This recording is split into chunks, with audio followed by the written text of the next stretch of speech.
લલિતા સહસ્ત્રનામ સ્તોત્ર એ વિદ્યા, લક્ષ્મી અને શક્તિ ત્રણને એક સાથે જોડી રાખતું એક સ્તોત્ર છે, જેની અંદર માતાજીના 1000 નામ દ્વારા એમના વિવિધ સ્વરૂપોનું વર્ણન કરવામાં આવ્યું છે. વિશ્વમોહી સ્વરૂપે ઓળખાયા આ ભક્તિ નિધિ કહેવાય છે.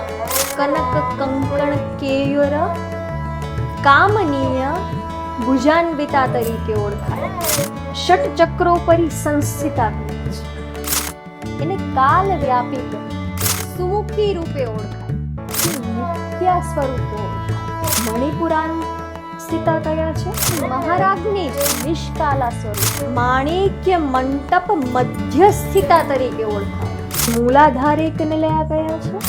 ચંદન દ્રવ દિગ્ધાંગી તરીકે ઓળખાય. એમ સ્નેહ પ્રિયા છે. નીલ ચીકુરા તરીકે ઓળખવામાં આવ્યા. અને રાગાશ્રિત જનની જેવું જ જયની કહેવાય. આજે માં તરીકે ઓળખવાની